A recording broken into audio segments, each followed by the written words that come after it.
I don't want to see one more white creator clutch their pearls or tell me how they're horrified or how they want to leave the country and how you're having a mental breakdown and how it's too much to handle about what's happening in this country. I don't want to hear a goddamn thing about it. I truly don't. You got a fraction of a fraction of a fraction of an inch what it's like to be black in this country. Feels pretty shitty, doesn't it? Yeah, it does. Do you know why we're here? It's because our demographic, primarily white men who this land was designed to benefit, didn't stand up with people of color, with our black brothers and sisters, with the Native Americans, with minorities, because it didn't affect them. That's why we're here. There is the class war, eat the rich, yes. This is about the original sin of this country. Make America white again, because that's what they want. Last night I was on a live, and this lady was just heartbroken. She's like, I don't know, like we had, 75 years of progress, and it's all being taken away. And I asked a question, and I think it's the right question. Was it progress, or was it just suppressed? I would argue the latter, because it sure feels like this racism is like a reservoir, and it's a body of water behind a dam, and it's been dying to push out. And that's what this Klan leader is in the White House. He is that outlet for the dam. He unleashed it. It was there. Our neighbors, our friends, our family, they were always racist. He just said, hey, little Billy, hey, it's okay. Don't hide anymore. Take off your white hoods. Don't hide your face. Do it in public. Who were they going after? They're racially profiling people. DEI, CRT, equality, Charlie Kirk, the white supremacist. Hey, if the pilot's black, do I know that they're qualified? Has he ever said that about a white pilot? Of course not. Who did they pick? The most unqualified, bumbling idiot. A convicted felon, caused an insurrection, cheats on his wives, sexual abuse. But hey, you know what? He's white.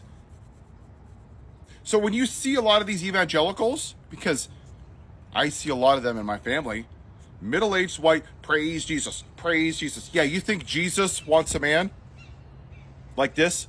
You think he's a great reflection? No. I'm going to tell you why they support him. Because they view, when you hear the phrase nuclear family or traditional family values or Christian nation, when was this a Christian nation again? I'm sorry, because I haven't heard one thing. It was founded by founding fathers that owned slaves. They owned goddamn black people like cattle. Yeah, praise Jesus, right? Black people were worth 3/5 of a person. Praise Jesus. Only 21-year-old white men had rights in this country. Praise Jesus. Such a Christian nation. Every atrocity in this country and across the world has been done by a person with religion who has weaponized religion to push the white supremacy. That's it. Look at the Catholic Church. How many young men have been affected? And none of you Catholics stood up. You still go to church and give your tithes while they pay out billions of dollars in civil lawsuits because it didn't affect you, so you don't give a damn. Look at the Baptist Church. Decades they covered up the mistreatment of women. It's gross. And you still went to church and praise Jesus. Look at all the pastors right now that are being arrested for doing inappropriate things with people underage. Praise Jesus, right? But then you hear Bishop Uday. Kindness, compassion, empathy. Nope, we don't want that. That's right, because you want to make America white again. You want Leave It to Beaver. You want a white kid in a white ice cream shop sitting next to a white cop being served by a white ice cream server. That's what you want. And for all of you middle-aged white people, you are scared to hell that that's going away. And when you hear Fox News, they have posted 244 pieces about trans people since February. Nothing about gun violence. Nothing about universal health care. Nothing about giving people a living wage. Actual policies that would make people's lives better. Because it questions their version of the traditional family. And when you hear that, let me be very clear what traditional family values means. It means white America. What's up, guys? Welcome back to the channel once again. Now, I want us to continue watching these videos from white people. They are coming out and reveal the hidden secret that they have been doing for so many years. We know majority of Americans, they have been voting to punish black people and immigrant people. Majority of them, they have been voting against their own interest. But this time round, it is like God is using this administration, Donald Trump administration, to punish these white people, because these people, they went ahead and vote against their own interests so that black people and immigrant people, they can suffer in America. But right now, the policy that they voted against, it is also punishing them. We have seen so many videos of American people coming out crying. Majority of them, they cannot even afford basic necessities. Majority of them, they are losing their jobs. Majority of them, they cannot even pay their medical bills. Majority of them, they cannot even take their children right now to schools. So all this, it is because these people, that have been voting against their own interests. So right now, the system, it is turning around. It is also affecting them, but for them, they can't take it anymore. So these white people, they are now coming out and admitting the wrongdoings that they have been doing to the black people and immigrant people. So kindly guys, watch this video till the end, then I'll be back with more comment. I'm your host Dash Lifestyle. Remember to give a video a thumbs up. That's what it means. They want to put the 10 Commandments in Texas. They want to put Bibles in Tennessee. I'm a person of faith, and I have no right, zero, to push my religion or my faith on you. That's what free will is. See, and those white Christian nationalists, those white supremacists, they don't want free will. They want to push their religious ideology on you because they actually believe this is a Christian nation, because they don't want to take 2 seconds to realize that we are a third world country, that we've never been a great nation for everybody. And that's done through indoctrination, right? You're born in American flag diapers, and you wake up every morning and you eat your freedom Wheaties and you do the Pledge of Allegiance, best country in the whole universe ever by not even a close measure. Then you feed your pet bald eagle and you go to work and you polish the Constitution and you have 800 trillion American flags. America, America, yeehaw, America first. But see, you don't give a damn about the people that the flag represents. You just care that your version of what America was lied to you, that you were the Truman Show, because that's what this is. You were told it was great, and it's not. Right now, the way that we're acting, we're a shithole country. And a lot of people that are white don't want to hear that. Why don't you go ask black people if they think it was great? Why don't you go ask some Native Americans if it was great for them? Because this was their land. Why don't you go ask the Hawaiians when it was great for them? Because we stole their land. We took the land from Mexico. Hell, we took black people from Africa because us white people were too goddamn lazy to do the jobs ourselves. And for all of you people demonizing immigrants, I don't see your lazy ass in the field doing the jobs. Why is that? Because you just didn't want non-white people here. But Paul, I want them here legally. Great, let's talk about that. These people have been here for 30, 40 years. The system is screwed up, yes. But you know what? They're not criminals. They pay their bills. They pay their taxes. They have a house. They own businesses. But you voted for a white man who's a convicted felon, who caused an insurrection, who makes fun of disabled people, who's so pitiful that he cheats on his wives, all 3 of them. 25 women he's assaulted. The guy wears orange makeup and diapers. And that's your guy? Because he represents one thing: make America white again. And for a lot of you men, it's the toxic masculinity, right? You just can't admit that you've been lied to your whole life, that America has never been great for everybody. Sure, take out the bad parts. Take out Jim Crow and slavery and the unaliving of Native Americans and segregation and Black Wall Street. Sure, just take out the bad parts and just take the fraction where it's benefited white people. If we don't address this, and if people like me don't speak up like this, whether we like it or not, this is our mess. We created this. Think of it this way, and I'll leave you with this thought.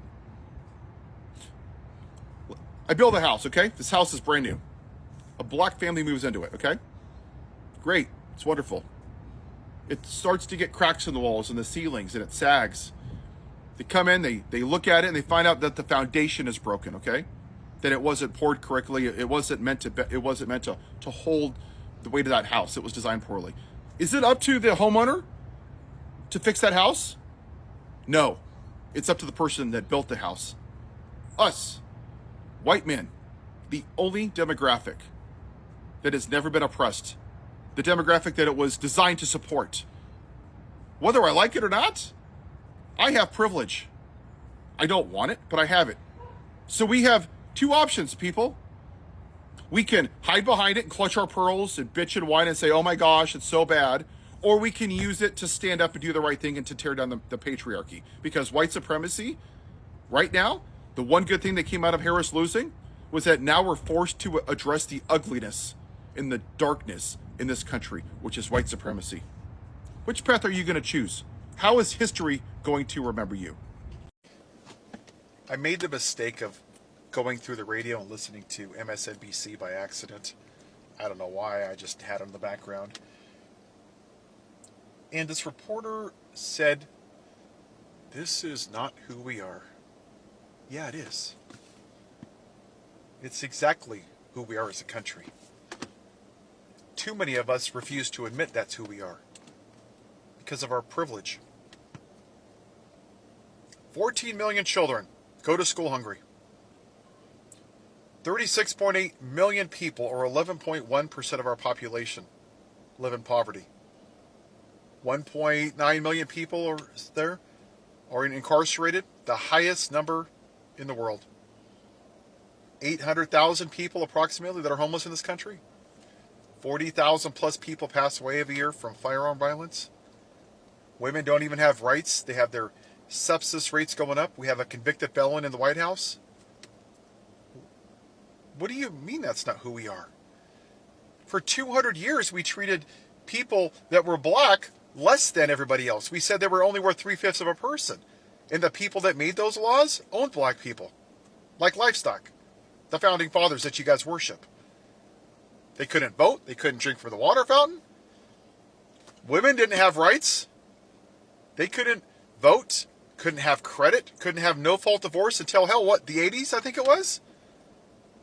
Black people couldn't vote till the 60s? We put Asians in internment camp? We stole the land from the Native Americans. Some of the land we took from Mexico. Hell, we even sold the land from the Hawaiians.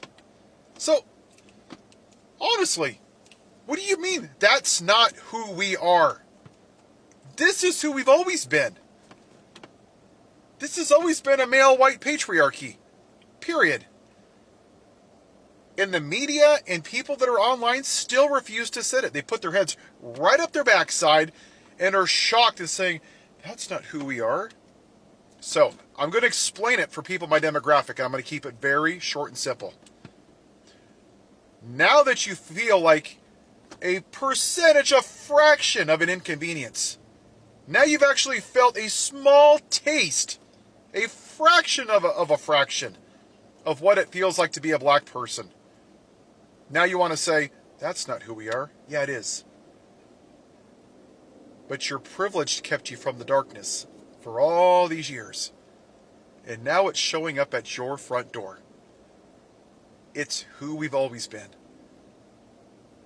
And I'll say it again. It doesn't matter if we have the red team or the blue team in the White House or in Congress or in the Senate. Until we tear down the white patriarchy in this country and admit that America has never been great for everybody, except for my demographic, we will never be great for everybody, and we will never be equal for everybody. So don't tell me that that flag is a sign of freedom. To you, maybe. But to somebody that doesn't look like me, it was a symbol of oppression. Have a good day. Slavery has been abolished and Jim Crow is no longer in play. The psyche of white supremacy, white privilege, and entitlement still remains. And to this day, white women, regardless of political affiliation, and albeit consciously or subconsciously, still think of black women as being your indentured servants, that we must be in service to you at all times, and your access to us must always be unfettered. And this election and your reaction to Black women as a result of it was a prime example. When Black women collectively said, "We are tired, we are done," and to just simply leave us alone, instead of listening to Black women, respecting us and the boundary we set forth, you took our immediate divestment and disengagement from you as downright disrespect. How dare Black women withdraw their labor, support, and protection of us? How dare Black women deny us access to them? White women are the creators of exclusion, and yet you hate exclusivity the moment it's directed towards you. The moment Black women disengaged from your content, you came to the real-time realization that the majority of your platforms were built off the backs of Black women, just like everything else you have. And because the 15th was right around the corner, you turned that panic into pandering, hence the blue bracelets. When Black women immediately clocked your performative bullshit and told you collectively to off, the mask, as always, immediately dropped. Whenever white women extend kindness to us, even in the smallest of ways, there's an immediate and silent demand for gratitude.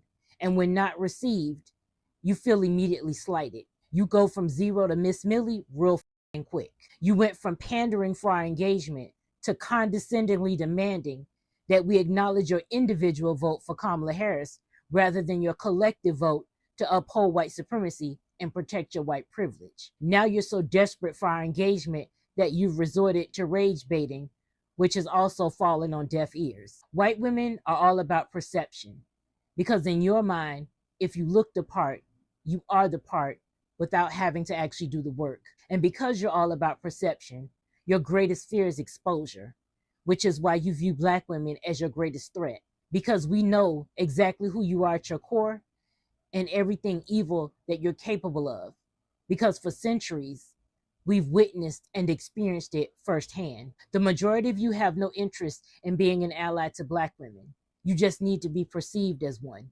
because it allows you to feel morally superior while simultaneously disguising your deeply rooted insecurities and your jealousy of Black women. For the first time ever, you are being judged, and rightfully so, based solely on the color of your skin and not the content of your character, which has always been questionable at best. It's all fun and MLK quotes until you're on the receiving end of one. No one is working the fields. No one is working the fields. Why? Because they picked them all up. No one is working the fields to harvest our food. Our food is sitting there with no one to pick them because they picked everyone up. That can be really bad before it gets better.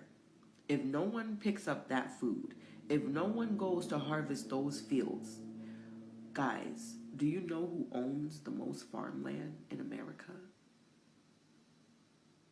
And do you know that person believes in GMO food? If no one gets to those fields and begins to pick up our food, those farmers will go out of business, because those are the Black jobs. And the Black people don't want to do those jobs. We don't want to do those. We don't want to work in the fields. Like, are you crazy? So they're just going to find another solution. And I guarantee you that solution is going to be the lab. Yeah. They don't need too many people to work in the fields with the lab. GMO'd, 3D printing. Yeah. Nobody's working the fields because they pick them all up. They pick up all the migrant workers. They pick them all up. So nobody's working these fields, and the food is just sitting there.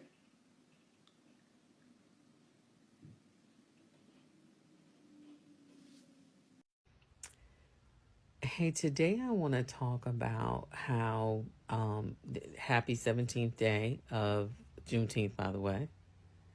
And I want to talk about, that got me thinking about how enslavement was enacted in this country until the 1960s and 1970s, even in some instances. And grab hold of yourself, because before you say, how's that so, it couldn't be, let me just share it with you, right? So some of the instances that would happen with families would be a contract would be signed that the person who owned that property, meaning the black person, could not read to understand. Sometimes those contracts the numbers would be switched around, and sometimes ultimately you were dealing with unscrupulous people, right? So when it came time for you to settle your debts the way you were expected to settle your debts, because you had this land, they would seize the land, and then they would imagine a debt that you owed them, and you would be put into peonage slavery ultimately. So again, this is well into the 1960s, where families would actually be in debt. Imagine debt, right? You've already lost your land. This white body person or people have taken it over, and your debt would be clear, free and clear at that point. But they will create this imagined debt, right? It could be using animals, for using tools, for using fertilizer, whatever, right? And keep in mind that these families would be kept away from the public at large. So you work on a plantation because you're now in debt to these people. You aren't allowed to have TV. You can't read or write, so you can't get magazines, newspapers. You don't have access to a radio. And ultimately, you are kept away from any form of communication that would bring you into the knowing of what is exactly is going on. So many of these folks did not know, if not most of them, that they were in fact free, right? That enslavement had technically ended in 1865, and peonage debt, right, labor, peonage slavery, if you will, ended in 1867. So 2 years after the Emancipation Proclamation, right? These folks didn't even know that, right? And so here you are in the antebellum South in particular. That doesn't mean it didn't happen in other places, but let's just stick with the antebellum South. In the antebellum South, you're indebted to a family. They've taken your land. They force you and your family to contractually work for them. At the end of the season, when you turn in the harvest, they inevitably say to you, you are in the red, not in the black. Let's work it off and see what comes up next year. And this is how black families were perpetually stuck in this cycle of wash, rinse, repeat, of being enslaved, of being in bondage, and ultimately tied to this land. I made another video where I talked about the difference between sharecroppers and tenant farmers, and I talk about that phrasing, tied to the land. And that's exactly what would happen to people. They would be tied to the land, and the land would literally own them, right? So although African chattel slavery ended in this country, the stretch of white tea people, it still existed to the point where it was this ubiquitous force that whatever they said went, and whatever kinds of systems that they put in place, systems that like kept you out of the communication loops, poor school systems where you could not read or write, systems where they controlled the law, the infrastructure of the government, of lawyers, of contracts, all of those things would continue to perpetuate the bondage system that would suppress your ability to know information, to exercise rights, and to even know that you had rights, right? So I think that's really important to point out before people start talking about why didn't they run away? How come they didn't tell anybody, go the town over? You were in bondage to these people. You were not allowed to leave that plantation. You had to get consent, written consent, to leave the plantation. There have been many instances documented of people running away to, in fact, get away from the violence and the brutality, because these were not easy places to live. Many times, these folks lived in abject poverty. They weren't given food rations, so in addition to being overworked to the point of exhaustion, they had to hunt and forage and trap their own and fish for their own food. They were not given any kinds of rations. They had clothes for like rags. They did not have adequate shoes because they were not considered property to be taken care of. These were people that were easily able to be exploited throughout the 20s, 40s, 50s, 60s, even 70s, right? So it's important to remember that this isn't their fault, that you would basically save that skepticism for the people who violated and abused them, right? So when we think about what that kind of bondage would do to a person and how it would cause them to feel shame about once they were able to get free, what was done to them, um, that's a mighty weight to carry around with you, right? And we have to also remember that in these towns, and particularly in southern small towns, those same families who once owned enslaved people now run those communities. Now they're the mayors, now they're the comptrollers, now they're the deputy mayors, now they run the court systems, right? Now they're the people who are the enforcers of the community.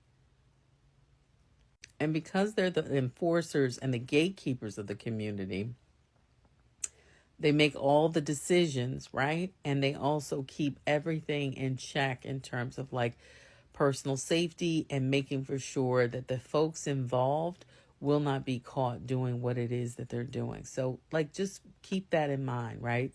So for all the naysayers who say this is impossible, you don't really know what you're talking about, right? And keep in mind also that enslavement will always continue to define itself. Let me say that again. Enslavement will continue to redefine itself, rather, right? It will always readjust and adapt and rise to the occasion. So the ways in which African chattel slavery still live amongst us right now, we can find it in the preschool to prison pipeline, right? And the prison industrial complex, in the supply chain slavery complex, right?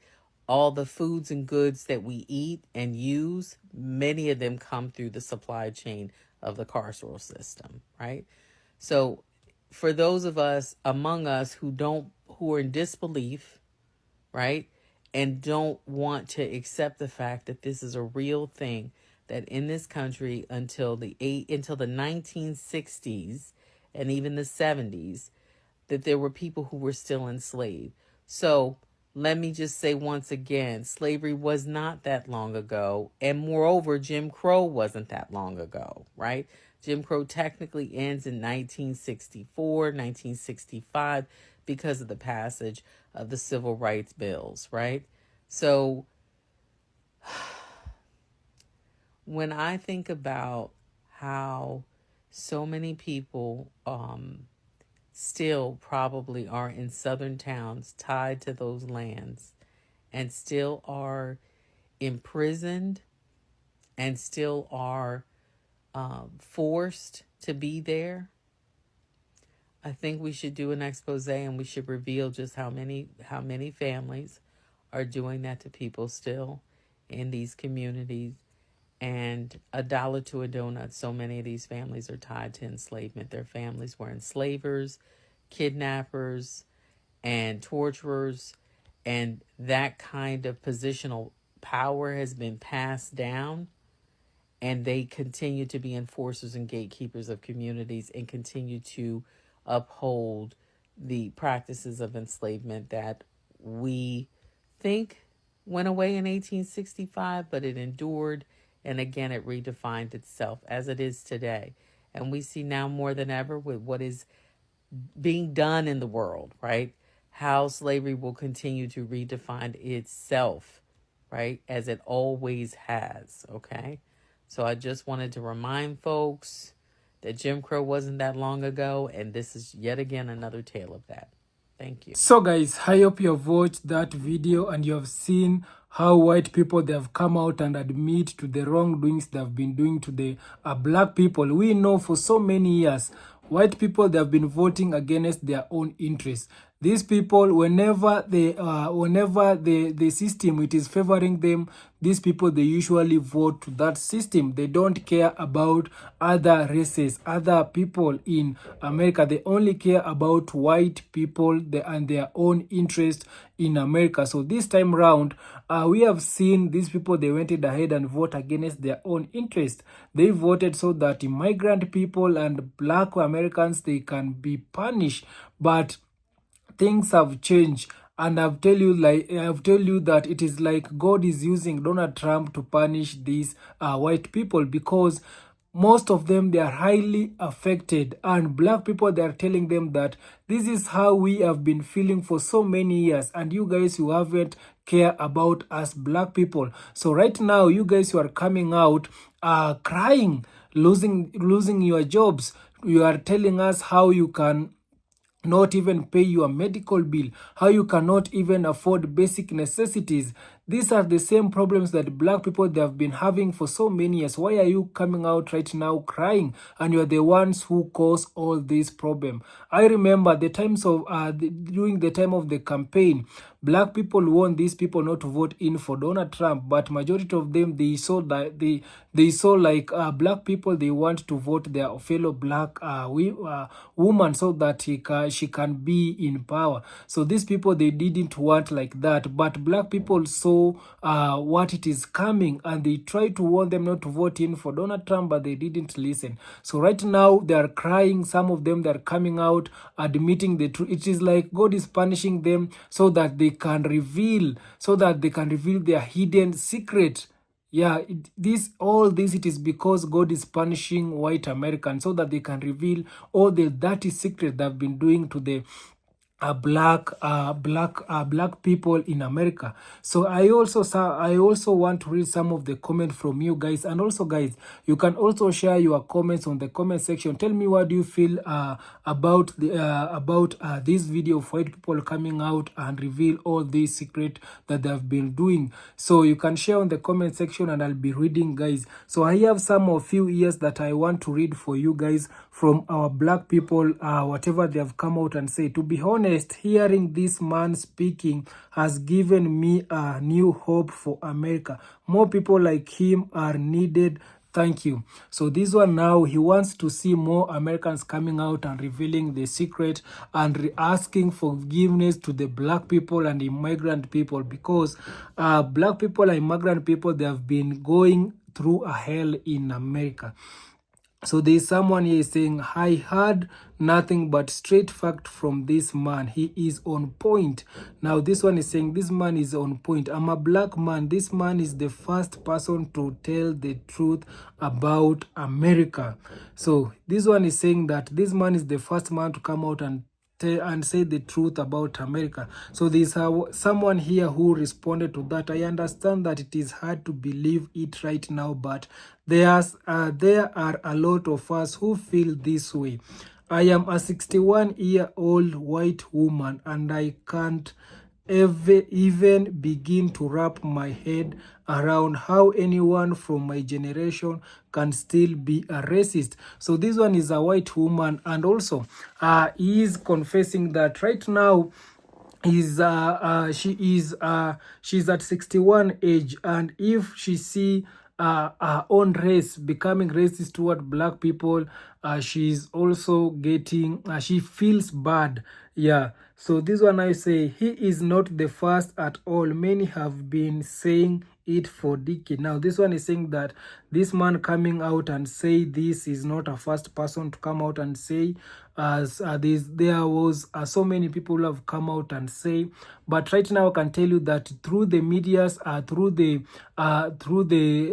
social media, I'm not talking about the mainstream media, because mainstream media cannot show you this thing. They can't tell you what exactly it is happening, but through the social media, something like YouTube, TikToks, Instagram, all of that, it is right now majority of people, they are relying on that, because mainstream media cannot show you exactly what it is happening. And another one is saying, yes, finally someone said it out loud. Go man, go. He speak 100% truth, and we need more him. So this one is saying that he needs to see so many white person coming out and speaking and revealing the truth and the dark secret and the dirty secret they have been doing. I am a white people. I approve this message. Now you can see also the white people, they are approving. This is a message from a white man. Yeah.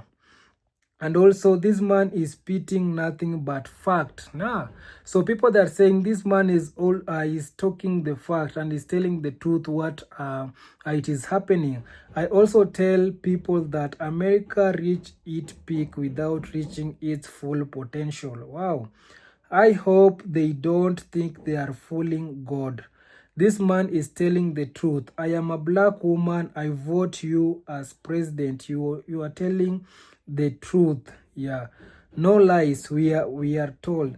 God bless you, my brother. Speaking the truth, eye of God. We are all brother and sister, regardless of color or race. Bless you. Now, this one I've been telling you that we are all human being. The same blood which it is running through a black man vein, it is the same red color which it is also running through a white man vein. We are all human beings. The difference that we are having, it is just only the color, but we are all human beings. We need to treat people we need to treat people equally, because in America, black people, they are not being treated equally. And black people, they have been what the black people they have been asking in America, they are not asking for money, they are not asking for anything else. It is for them to be treated equally. The same way white people, they are funding the white school, it is the same way the white people, they need to fund the black school. The same scores they are giving to white school, it is also they need to give the same score to the black schools. Not black schools that are performing very well and they are being given low scores. So this is tell you that black people, they have not taken equally in America, and this is what black people have been asking for. They need to be given the same opportunity that the white people that are giving their fellow white people. They need to be given same opportunity also. They need to be taken equally. Equality, it is the same. It is the things that black people, they really want in America. Not being oppressed, not being given less opportunity, not their school being funded with, the people who are funding the black school, it is the black parent that the ones who are funding black school. So this tell you that America needs to treat their fellow people equally. So this one also, this man is telling the absolutely truth. We absolutely need more of him. Protect this honest man at all cost. Now, this one, he wants this honest man to be protected, because majority of white people, when they are trying to tell us about how they usually do, some of them, they might see this man as a bad man. They can, you know what I'm talking about. So let this man be protected. One white man see the real world, how it is really is, and speak on the truth. He works up finally. He broke it down. Thank you, sir. Thank you for not deflecting, minimizing, or denying. You and few others are rarity for your ethnicity. Kudos. Thank you for your honest and truth. Thank you to the man speaking. It will never sink into a MAGA brain. Yeah, now the MAGA people, they need to, I hope they have heard what this a truthful man he has said. What you watch and allow to happen to other will come back to you. Wow. Now this one, it is a powerful message. What you are doing to others, it will somehow come back to you. These people that have been voting to punish black people, but right now they are the people who are being punished highly than the people they have voted to be punished. So whatever you are doing to your fellow person, it will come to you, or even if it's not to you also, it might come to your family. Finally, someone told the truth. Brother, preach hope. People hear what it is being said, which our Heavenly Father got to be angry and said, but we are given free will. Clear and concise statement. Thank you for having the courage to speak truth. You have my respect. Now, this is this message. People have wrote so many message, and the reasons to why I've decided to read for you this message, it is to tell you how people they are taking this message. Majority of them, they have approved this message. It is a truth, and also majority of the white people also, they have come out and admit through the comment section, telling the people this man is speaking the truth. And for me, what I can tell you is, I hope these people they are now learning and next time they should not just vote to punish other people. They need to vote and see also other people like themselves. So thank you so much, guys. If you haven't subscribed, kindly subscribe. Remember to give a video a thumbs up. Thank you.